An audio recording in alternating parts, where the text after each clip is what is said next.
Hey guys, welcome back to the channel, and today we are continuing my journey with uterine fibroids, and my actual journey probably to the operating room, and I am gonna add probably to it because I did start I did do the first video saying I had informed my gynae that I wanted to do the surgery, and I am consulting with another doctor who is going to be the best fit for the surgery, as my current OBGYN thinks that OBGYN is amazing and he should be the person that I use.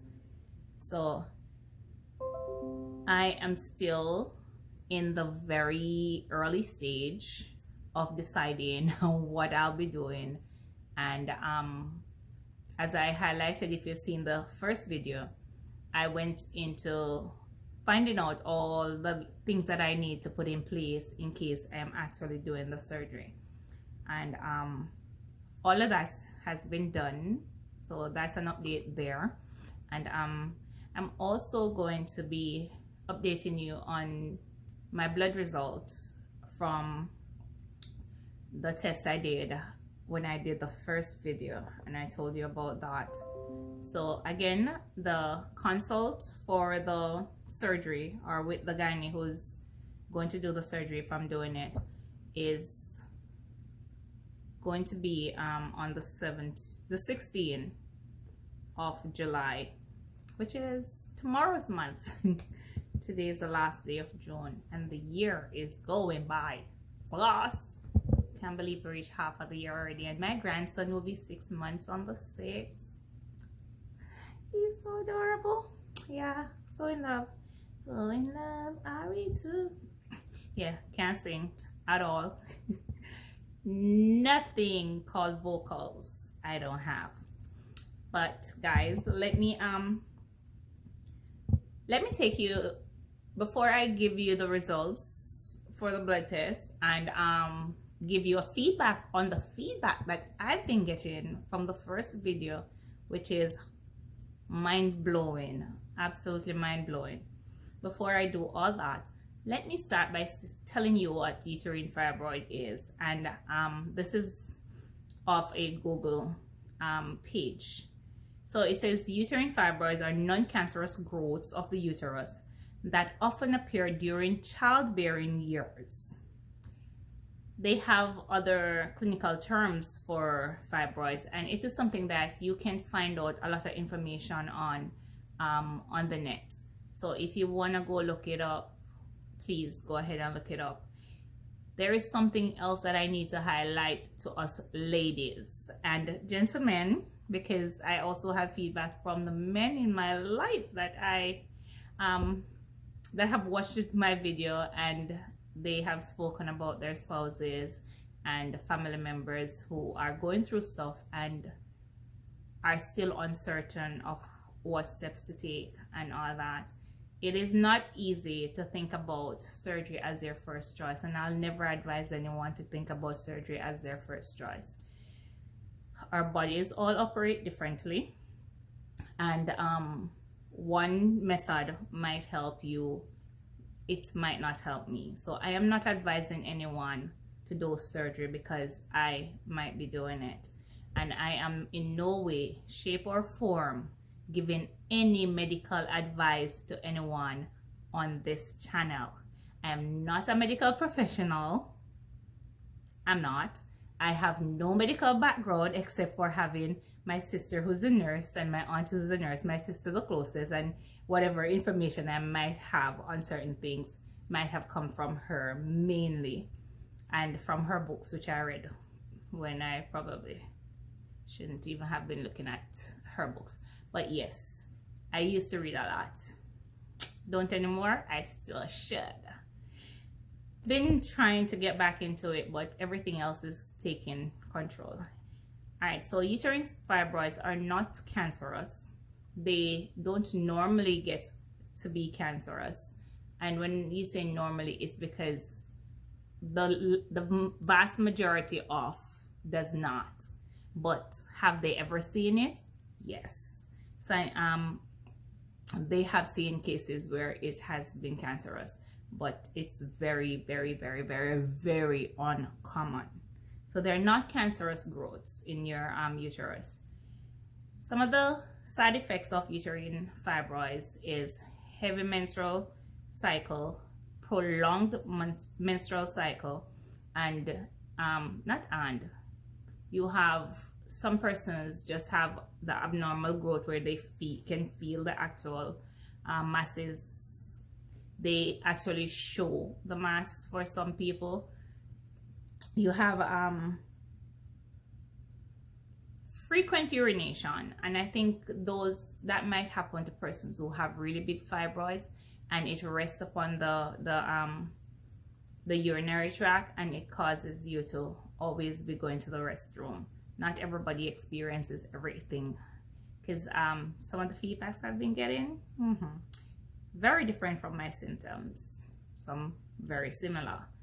So also to note, one site that I went on says about 70% of women by the age of 50 years gets uterine or develops uterine fibroids.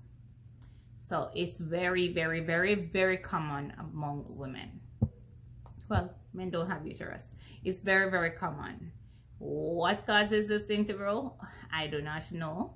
And there are diets that persons have suggested and professionals have suggested. If you go on Google and check it out, there are things that it tells you to avoid.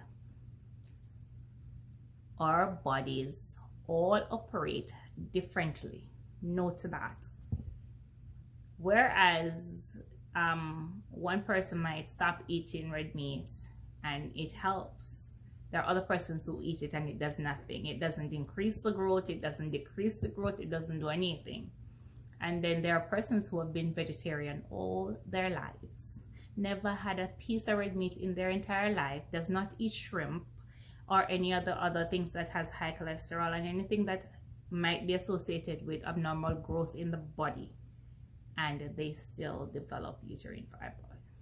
Not telling you not to take care on what you eat. Please do not think I'm saying that. I'm just saying take the time out to figure out how your body works and try to live within that. So find out what makes you click. If you've grown up eating certain things, cut one out, cut another out, and different stages or different phases, and see how it affects your body. And then see if it's something that you want to leave out of your diet, or oh no, that never did nothing really, so let me just go back, I can eat that, it's not affecting anything. Talk to your doctors. Have curious doctors in your life. Make sure that when you go to your doctor, they're not in a rush to get to the next patient. You need to find yourself somebody who is willing to sit with you and talk with you and get to understand you. Your doctor needs to know your body as much as you do. If you don't have that, find another one. They're out there collecting your money. They're supposed to be helping you. It's not going in, getting whatever they think, and you moving on and having the same symptoms continuing. So find another doctor if the one that you have is not helping you. Understand? This is your body and you only have one, and there is no replacing it. There is no cloning it. All right? 70% of us have uterine fibroid by 50. 70%. Can you imagine that? It's crazy. I'm also gonna highlight a couple of things that well, not highlight, but tell you about some of the things that persons have spoken to me about, like other options to surgery. And these are suggestions based off research that they might have done themselves or experience, things they've gone through themselves. And These are people that are sometimes pretty close to me, and I did not know what they went through. But I'm not going to be calling anybody's name. No, I am not going to be sharing who the people are. But dang, girl, I didn't know you went through that. I didn't know you've gone through it. How come? How come? But yeah, let's talk. Where am I? That was for the definition of uterine fibroid. But blood results, let's get that out of the way. Good results. Although my nurse called and she sounded sad, and I'm like, but that's good news. She's like, yes. I'm like, so why do you sound sad? She's like, it must be the day. I'm like, I hope you have a better day, because you sound sad. She's like, no man, everything is fine. And yes, everything is also fine with my wellness too. My yearly annual checkup. Mammogram good, pap smear good, ultrasounds good, except for the fibroids and the cysts that are there. The annoying little things that I need to get rid of. So yes, so I sent my first video to a couple people on my WhatsApp. So you know that's people who I have their cell phone numbers, so they're pretty close people to me. And the response was like, I did that. This person who you know too did that, and this person who you know too. And I'm like, what? I'm like, okay, I think y'all should have told me this. You know that, right? We're family, we're friends, come on, share. I've always been a kind of a chatterbox. I don't know, I'm a chatterbox where certain things are concerned. I am not one of the shy people when it comes to what's going on.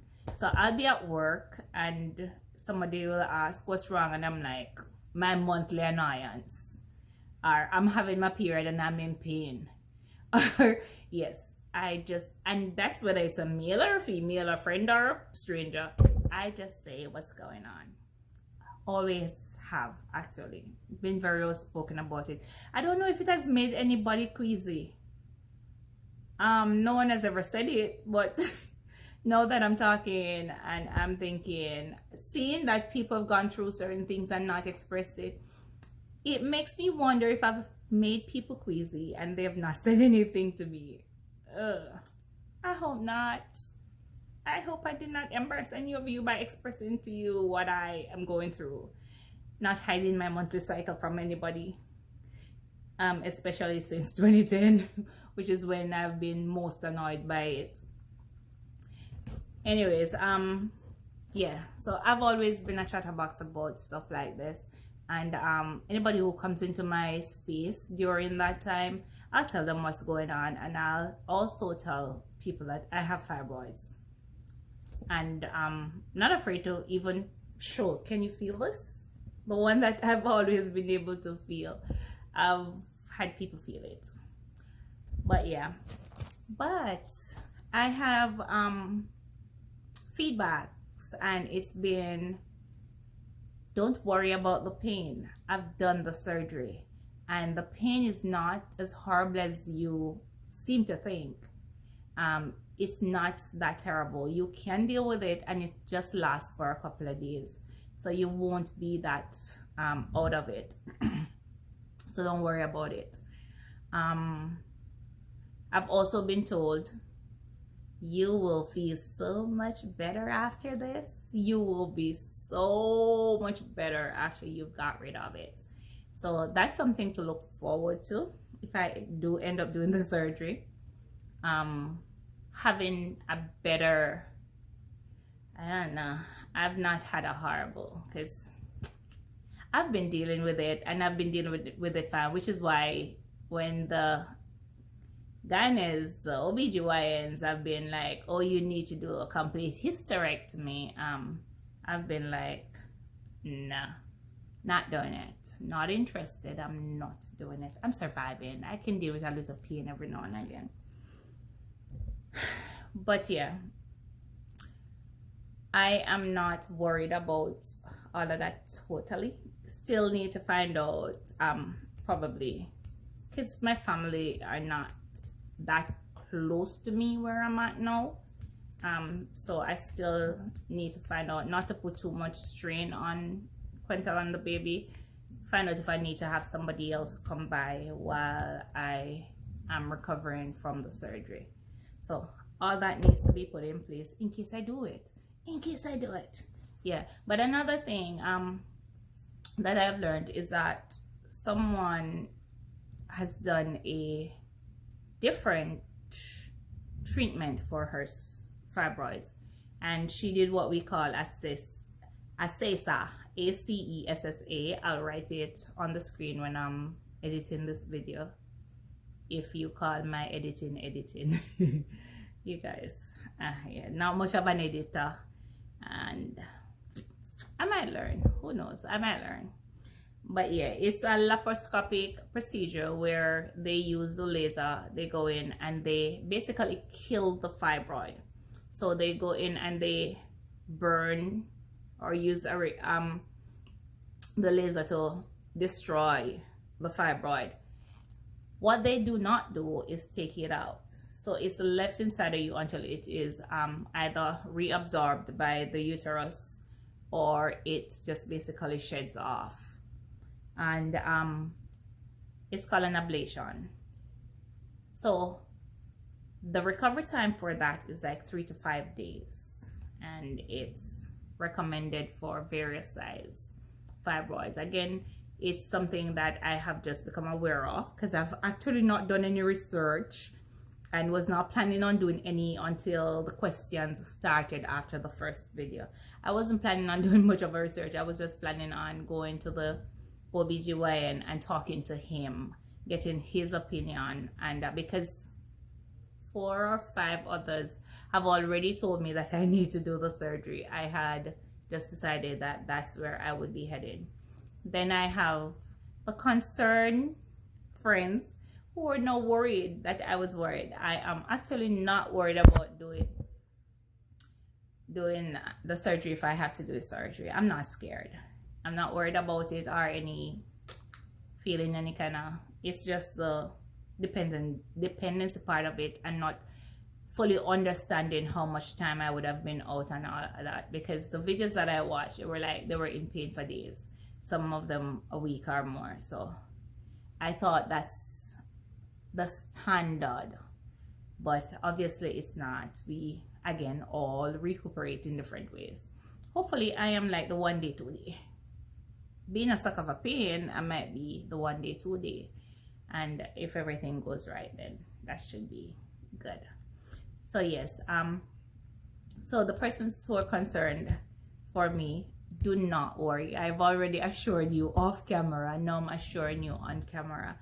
I'm not worried and I'm not scared, and I do believe that everything will be fine whichever way I decide to go. Whether I decide to go under the knife, it's not knife, or I decide to do something else. And early days yet, so we still have that decision to make. But yes, for the persons out there who are concerned about surgeries, that really have your surgery to do, please get your head in that space.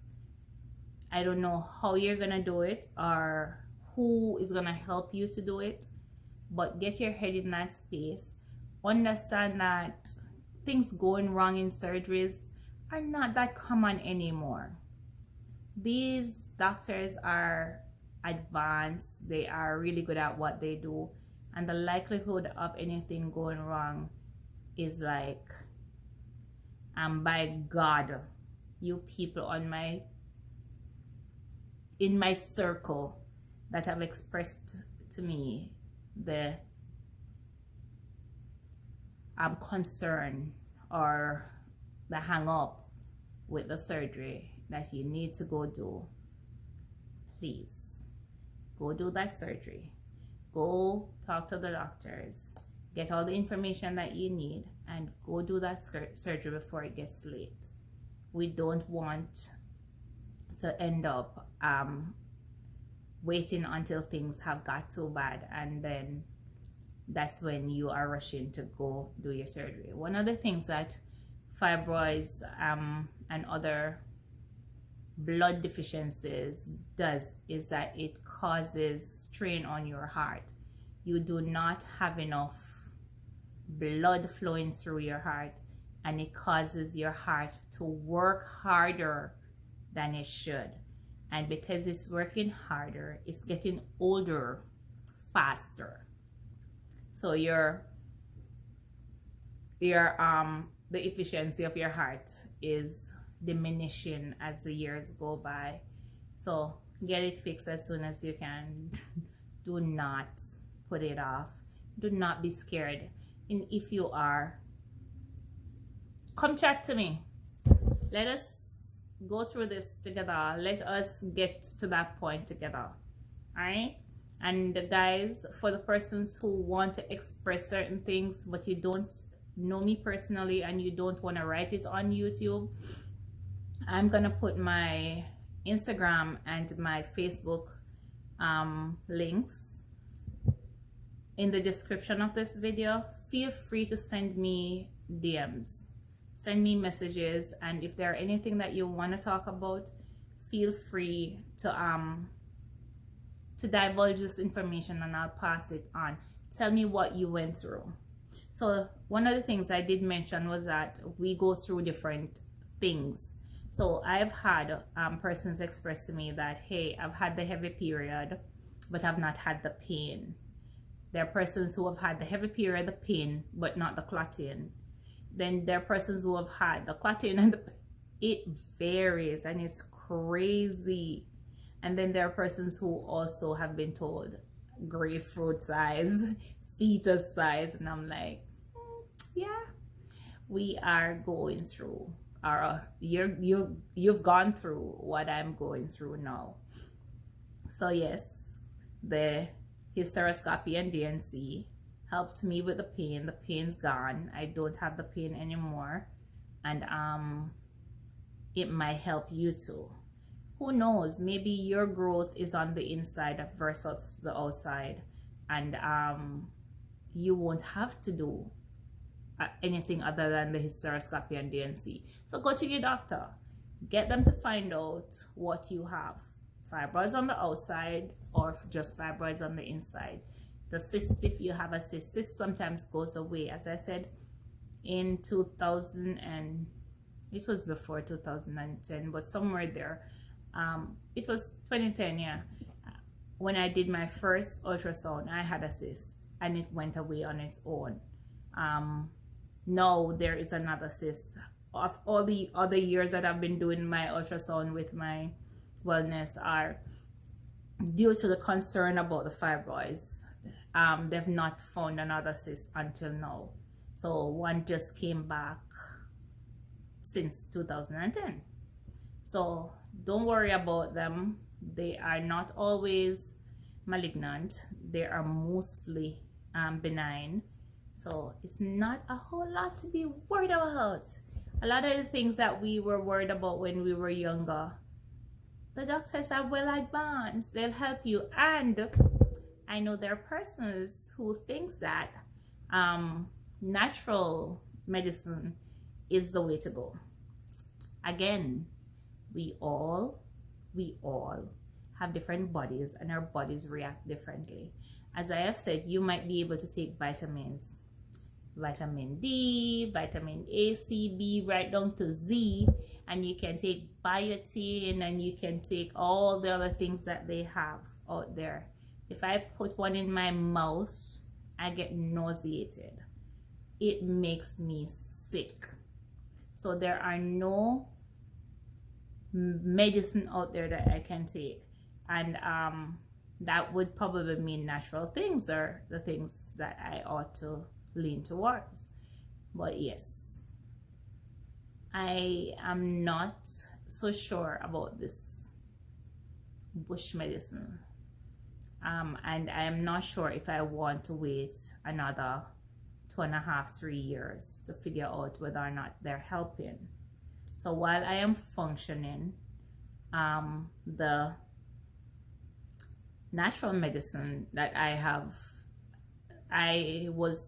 someone suggested I check out a page that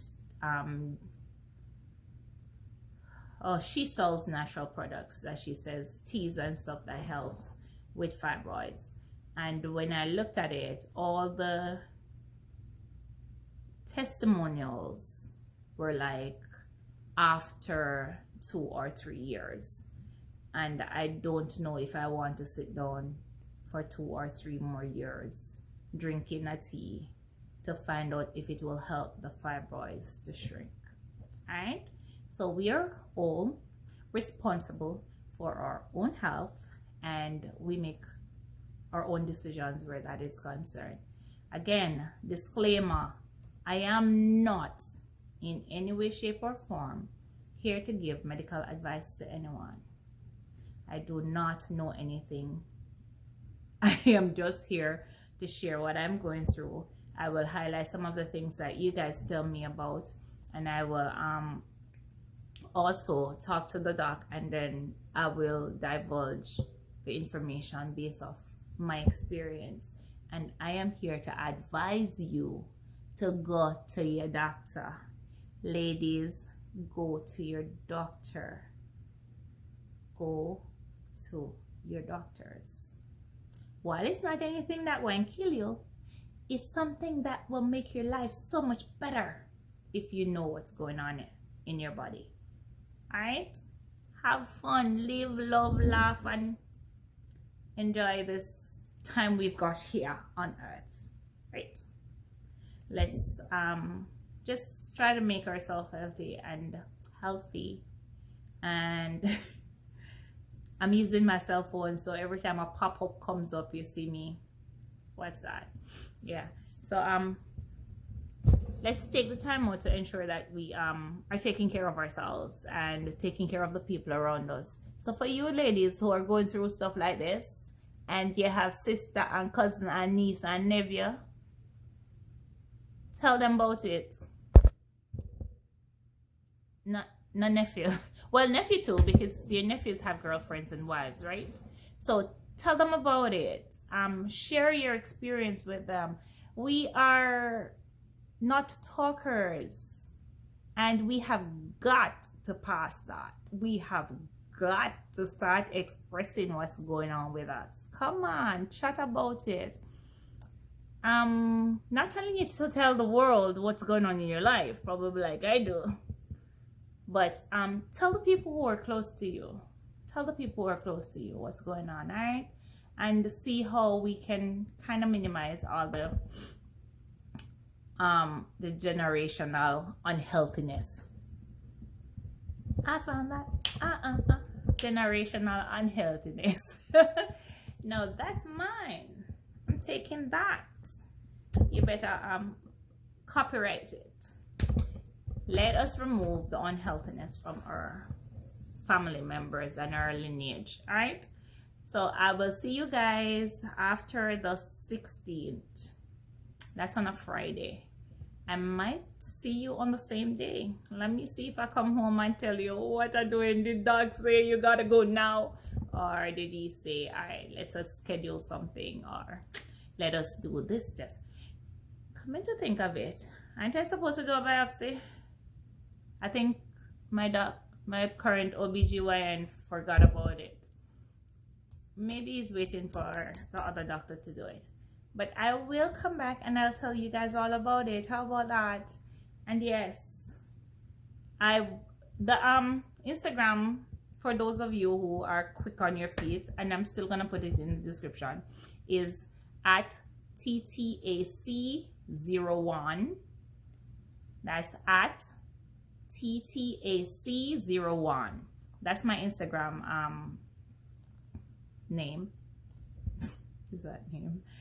And for Facebook, it's Tanisha Campbell Leslie.